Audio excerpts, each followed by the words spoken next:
When most people hear the word dimension, they imagine directions they can point to, left and right, forward and backward, up and down. This picture feels intuitive because it matches how our bodies move through the world, but this intuition is already a simplification, not a definition. In physics and mathematics, a dimension is not a direction, but a degree of freedom, an independent way a system can change. A point on a line needs one number to describe its position. A point on a surface needs two. A point in space needs three.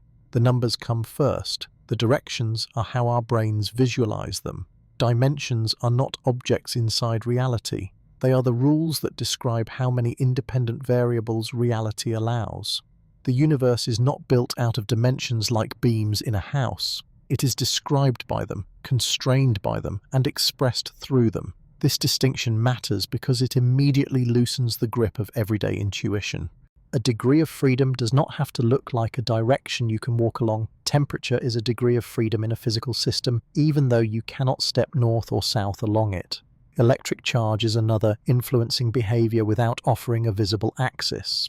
When physics speaks of additional dimensions, it is not necessarily claiming hidden hallways or parallel corridors folded behind walls. It is suggesting that reality may have additional independent parameters that influence how things behave, even if those parameters never appear as extended spatial directions to our senses. A dimension can shape outcomes without ever becoming a place. Time provides the clearest example of this disconnect between experience and structure. We live in time constantly, yet we cannot point to it, step sideways within it, or reverse our motion through it. We experience time as a flow, not a direction. And yet physics treats it as a dimension because events require a temporal coordinate to be fully described. Time controls causality, decay, memory, and change, even though it does not behave like space. Its existence proves that a dimension does not need to resemble our spatial intuitions to be real or fundamental. If time had been proposed before it was experienced, it would have sounded absurd. Its acceptance should make us cautious about dismissing other unfamiliar dimensions. Once dimensions are understood as freedoms rather than directions, the idea of hidden dimensions becomes less exotic and more technical. A system can possess degrees of freedom that are constrained, inaccessible, or irrelevant at certain scales. Consider a tightrope. Along its length, movement is easy and obvious. Sideways movement exists in principle, but the rope's thinness constrains it so strongly that it becomes practically unavailable. The sideways dimension has not vanished, it has become suppressed. Similarly, a particle trapped in a narrow energy state may have theoretical freedoms that never manifest because the conditions do not allow them. A dimension can exist without being expressed at human scales. Reality then may be shaped less by what exists and more by what is allowed. The laws of physics define which degrees of freedom are active, which are frozen, and which are hidden by scale or energy. The universe we experience may be a low-resolution slice of a higher dimensional structure, not because anything is missing, but because our position within the system limits which freedoms matter. Our senses evolved to navigate survival-relevant dimensions, not to reveal the full architecture of existence. We see what we need, not what there is. This idea challenges a deeply held assumption that reality is exactly as it appears, only farther away or smaller than we can detect. Hidden dimensions suggest something subtler. Reality may have depth without distance, structure without extension, and complexity without visibility. The familiar dimensions may not be the whole stage, but the accessible interface. Just as a two-dimensional creature living on a surface would infer strange forces without ever seeing the third dimension, we may be observing effects whose causes lie in freedoms we cannot directly perceive. Importantly, hidden dimensions do not require new substances or parallel worlds. They require only that the mathematical description of reality includes more independent variables than our senses register. These variables may be compact, meaning they are tightly curled at scales far smaller than atoms. They may be energetically inaccessible, requiring conditions never reached in our region of the universe. Or they may be averaged out, their effects subtle and indirect. In all cases, invisibility does not imply irrelevance. Gravity itself is invisible, yet it governs the motion of galaxies. The discomfort many feel around extra dimensions often comes from confusing imagination with reality. We imagine dimensions visually because that is how our brains work. But the universe does not owe us visualizability. Quantum mechanics already defies pictorial intuition, yet it predicts reality with astonishing accuracy. Dimensions, like wave functions or probability amplitudes, may be real without being representable in ordinary mental images. Expecting them to look like something may be the wrong demand altogether. This reframing also dissolves the fear that extra dimensions would radically disrupt everyday life. If they exist, they already shape reality as it is. The stability of atoms, the behavior of forces, and the structure of space-time may depend on them quietly, without ever announcing their presence. Hidden dimensions would not change what reality is. They would explain why it behaves the way it does. They would deepen the story, not rewrite it.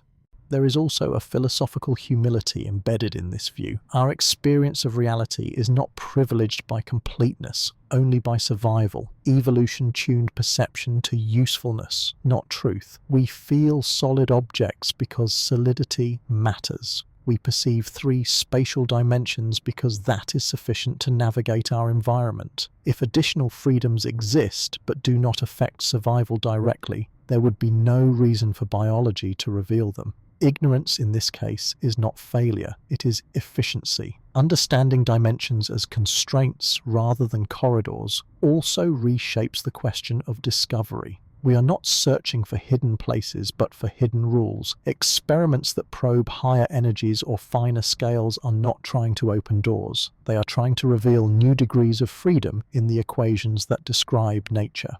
When physicists suspect extra dimensions, it is because the current set of freedoms is insufficient to explain what is observed. Dimensions are introduced not for wonder, but for coherence. This means the idea of hidden dimensions is not mystical, it is conservative. It arises from the refusal to accept inconsistency in our understanding of reality. When equations break, when forces refuse to unify, when parameters appear unnaturally constrained, adding degrees of freedom becomes a rational response. A new dimension is not an escape from explanation, it is an attempt to restore it.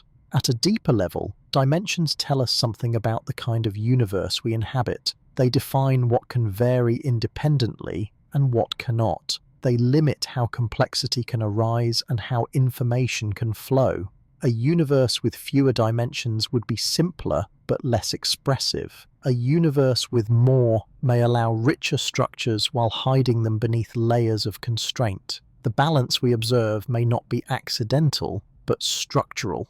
Once dimensions are understood as degrees of freedom rather than visible directions, the suspicion that reality may contain more of them stops sounding speculative and starts sounding almost inevitable. Modern physics did not begin by wanting extra dimensions. It was led there reluctantly by equations that refused to close cleanly and forces that refused to align. Again and again, when physicists attempted to unify the fundamental interactions of nature into a single coherent framework, something was missing. The mathematics worked only partially, predicting patterns that nearly matched reality but left stubborn inconsistencies behind. These gaps were not dramatic failures but quiet mismatches, small enough to ignore for a time, yet persistent enough to erode confidence.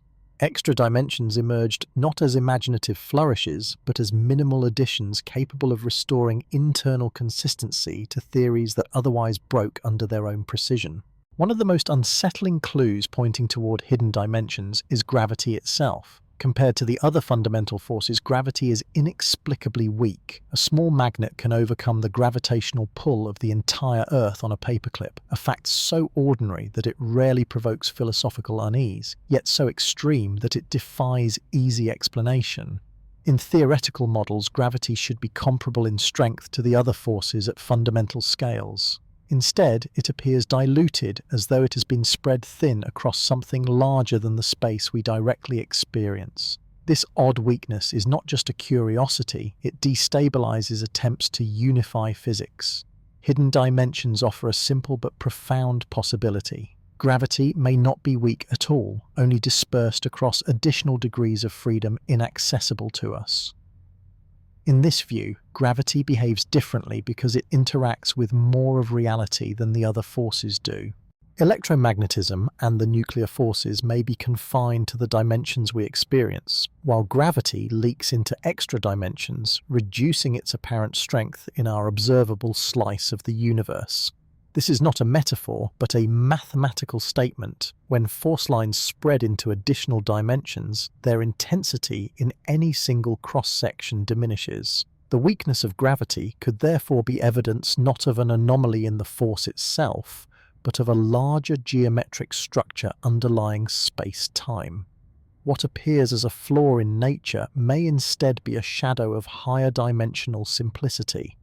Beyond gravity, the deeper motivation for hidden dimensions comes from the structure of fundamental theories themselves. When physicists attempt to reconcile quantum mechanics with general relativity, they encounter mathematical obstacles that refuse to disappear. Certain equations only behave properly when additional dimensions are introduced. Without them, the theories produce infinities, contradictions, or undefined behaviors. With them, the same equations become stable, predictive, and elegant. This is not an aesthetic preference. In physics, elegance often signals internal coherence. Extra dimensions in this sense are not decorative assumptions, but structural supports. They are added not to explain the unknown, but to prevent the known from collapsing into inconsistency. String theory provides one of the clearest examples of this necessity. In these models, particles are not point-like objects, but tiny vibrating entities whose modes of vibration determine their properties. However, these vibrations only behave consistently when space-time includes more dimensions than the familiar four. Remove the extra dimensions and the theory fails. Keep them and the equations suddenly align. The additional dimensions do not add complexity for its own sake. They reduce it by allowing a single framework to account for many different phenomena. Whether string theory is correct remains open, but the logic behind its dimensional requirements reveals something important. Sometimes adding structure simplifies reality rather than complicating it.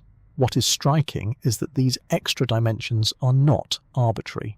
Their number, shape, and properties are tightly constrained by mathematical consistency. This is not speculation layered on speculation, but necessity layered on necessity. The equations demand specific dimensional configurations in order to function at all. When theorists attempt to alter these parameters freely, the entire framework destabilizes. This rigidity suggests that if extra dimensions exist, they are not optional features of the universe. They are integral to how reality holds together at its deepest level, even if their effects are subtle at accessible scales. Another motivation for hidden dimensions comes from the problem of unification itself. Physics has been extraordinarily successful at describing different aspects of reality using different theories, but these theories do not naturally merge. Quantum mechanics governs the small, general relativity governs the large. Each works astonishingly well within its domain, yet they resist integration. Hidden dimensions offer a potential bridge by providing a shared geometric foundation. Forces that appear distinct in lower dimensions may be manifestations of a single interaction unfolding across a higher dimensional structure.